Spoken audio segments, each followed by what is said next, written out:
આપે છે। હું સર્વપ્રથમ વિનંતી કરીશ અખિલ ભારતીય સાધુ સમાજના પ્રમુખ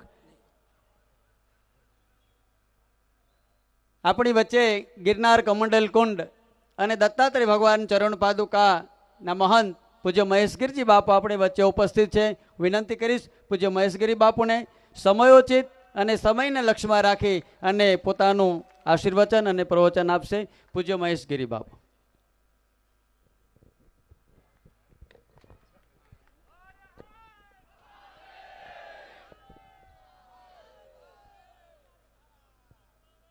जय गिरनारी, जय प्रकटनाथ महादेव, नीलकंठ महादेव અને બધા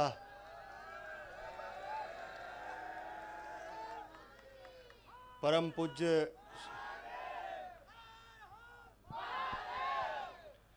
પૂજ્ય શંકરાચાર્યજી મહારાજના ચરણોમાં વંદન કરું છું। બધા જ પધારેલા સંતોના ચરણ રજને વંદન કરું છું। અહીંયા જે સનાતનની લડાઈ માટે પોતાના કામ ધંધા છોડીને ઘરના કામ છોડીને બહેનો ભાઈઓ બધા ઉપસ્થિત છે, આપના આ શૌર્યને આ સાહસને પણ હું હૃદયથી વંદન કરું છું। મેં કીધું 1-2 મિનિટમાં કહીશ, શંકરાચાર્યજી મહારાજ કે નહીં 5 મિનિટ બોલવાનું। મહારાજજી મેં ગુજરાતીમાં વાત કરી તો એના ઘણા અર્થઘટન ખોટા થયા, એટલે હિન્દીમાં બોલીશ। બહુ હમણાં ગુજરાતી બોલ્યો તો બહુ કંઈક ચાલી ગયું।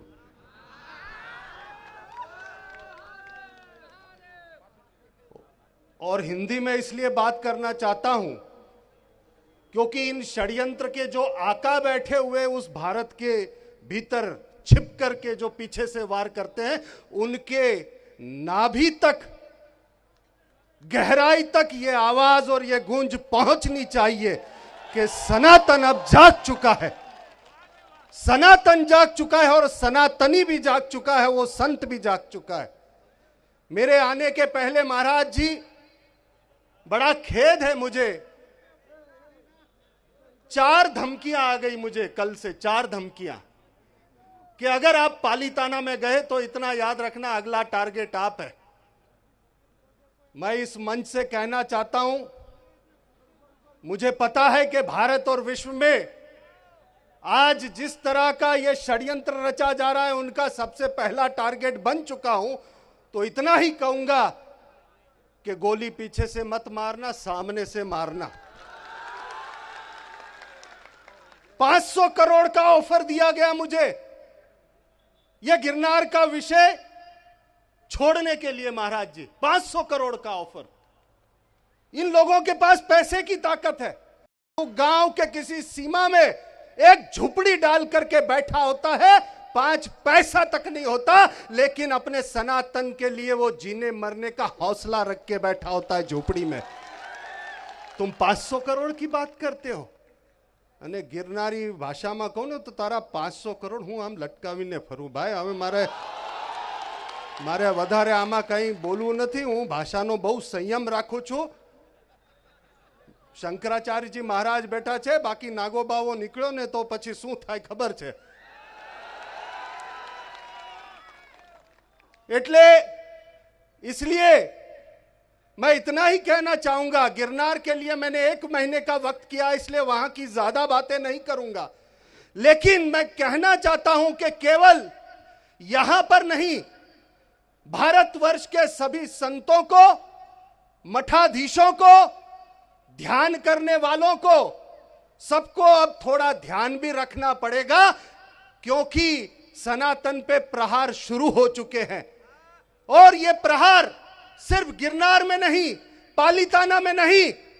अगर हम ये सोच के बैठे हैं कि उसका घर जल रहा है, मेरा तो ठीक है, तो आपको पता नहीं है षड्यंत्र कैलाश मानसरोवर से कन्याकुमारी तक फैल चुका है इनका। महाराज जी, बद्रीनाथ में भी ये लोग कह रहे हैं।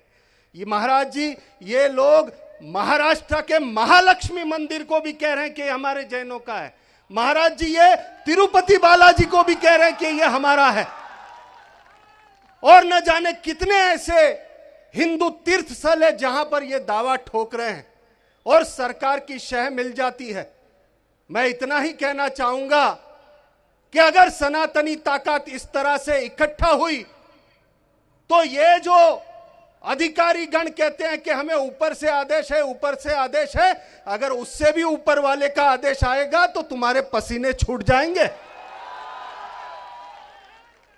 ये सनातनी अगर इकट्ठा हुए, इतने इकट्ठे हो जाओ गांव गांव, शहर शहर, कि अगर कोई अधिकारी इनके शहर में आ जाता है तो उसको गलत करते हुए पसीने छूटने चाहिए, हाथ भी कांपने चाहिए उसके। અને અધિકારીઓને હું કહેવા માંગુ છું, ત્યાં તો પરમિશન નથી આપી, અહીંયા સનાતનીઓ ભેગા થયા છે, અધિકારીઓએ એટલું યાદ રાખવું કે તમે જ્યારે વ્યવસ્થામાં બેઠા છો ત્યારે ખોટું થતું હશે તો અરે જરાક આત્મામાં ચિંતન કરવું તમને બહુ જરૂરી છે કે તમે ફરમાન જારી કરો છો એ સત્યથી પ્રમાણિત છે કે નહીં, રાષ્ટ્રનું હિત છે કે નહીં, સમાજનું હિત છે કે નહીં, જો હોય તો કરવી, નહીં તો ના કરવી। આવી નોકરી શું કામની જે તમને સનાતનની માટે તમને આગળ ના આવવા દે।